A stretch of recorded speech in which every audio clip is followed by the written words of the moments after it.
High friends welcome to my channel. आज आमी आबार तोमादेर जोन्नो एकटा निउ रेसिपि निये आसलाम चिंगड़ी माछ और डिम दिए बिरियानी। देखतेई पाच्छो हाड़ी बसिए दिए जल गरमेर जोन्नो दिएछि। जलेर मध्य एलाच दारचिनी दिए दिएछि, लबण दिए दिएछि और एखन एई चाल भिजिए रेखेछिलाम सेई चालटाओ दिए दिलाम। आमी एखाने बाँशकाठी चाल यूज करेछि, तोमरा चाइले देहरादून राइस यूज करते पारो। एर मध्य एकटू मशला दिए दिচ্ছি बिरियानिर मशला। এবারে এটাকে ফুটতে দেব ভাতটাকে।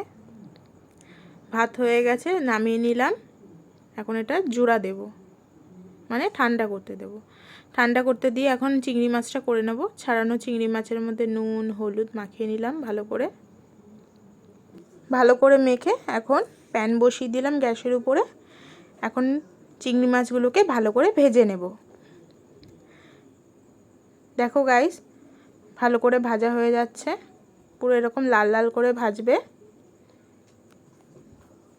চিংড়ি মাছগুলোকে তুলে নিয়ে সেই তেলের মধ্যে পেঁয়াজগুলোকে দিয়ে দেব। ভালো করে ভেজে নিয়ে এরকম বাদামি রঙটা আসবে, সেই সময় আদা পেঁয়াজ রসুন বাটা দিয়ে দেব। তার মধ্যে দিয়ে দেব লঙ্কা বাটা, তারপরে দিয়ে দেব হচ্ছে চিংড়ি মাছগুলোকে দিয়ে ভালো করে কষিয়ে নেব। যাতে মশলাটা না লেগে যায় তার জন্য আমি একটু জল ইউজ করেছি এবং তার উপর দিয়ে কিছু লঙ্কা ছড়িয়ে দিয়েছি, এতে দেখতে সুন্দর লাগে। তারপরে একটা অন্য কড়াইয়ের মধ্যে আলুগুলোকে ভেজে নিলাম, ভেজে নিয়ে তুলে নেব। তোমরা চাইলে সেই একই কড়াইয়ে করতে পারো। সেই তেলের মধ্যেই ডিমগুলো দিয়ে ভেজে নেব।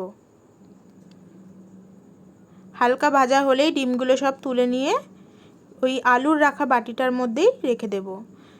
তারপর ওই তেলের মধ্যে একটু জিরা ফোড়ন দিয়ে পেঁয়াজ কুচি ভালো করে বাদামি করে আবার আদা রসুন পেঁয়াজ বাটা এবং কাঁচা লঙ্কা বাটা দিলাম।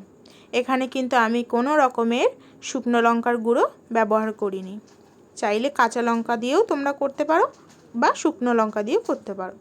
এখন এখানে আমি হলুদ গুঁড়ো দিয়ে দিয়েছি আর নুন দিয়ে দিয়েছি। তোমরা তোমাদের স্বাদ মতো লবণ দিয়ে দেবে।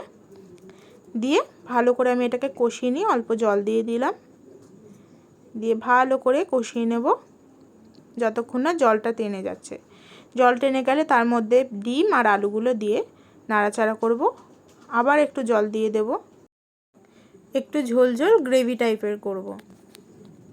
ঝোলটা এবারে ফুটতে থাকুক। আর তোমরা শিগগিরই কমেন্টে বলো কে কে চিংড়ি মাছ দিয়ে ডিমের বিরিয়ানি এর আগেও খেয়েছো, আর যারা যারা খাওনি তারা অবশ্যই ট্রাই করে দেখো। ঝোলের মধ্যেই দিয়ে দিলাম বিরিয়ানির মশলা, দিয়ে ভালো করে নাড়াচাড়া করে গ্যাসটা বন্ধ করে নামিয়ে নিলাম। এবারে বিরিয়ানিটাকে দমে বসাবো।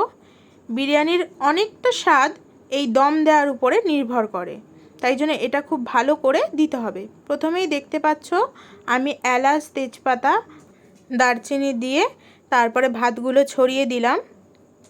তার মধ্যে দিয়ে দিলাম একটু বিরিয়ানির মশলা। আমি এখানে কোনো রকমের ফুড কালার ইউজ করিনি।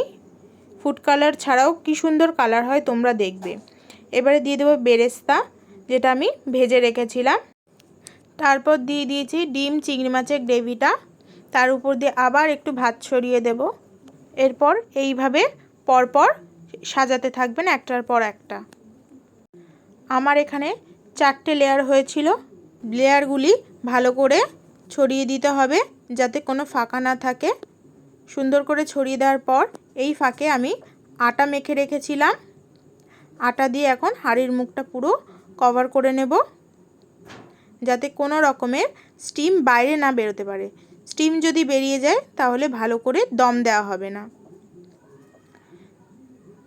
তাই ভালো করে লাগিয়ে ঢাকনাটা লাগিয়ে নিলাম।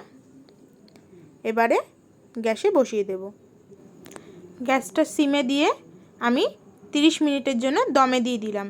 গ্যাসের প্রেশার বেশি বাড়াবেন না, তাহলে কিন্তু নিচের থেকে পুড়ে যাওয়ার সম্ভাবনা থাকে। দেখতেই পাচ্ছ বিরিয়ানিটা হয়ে গেছে।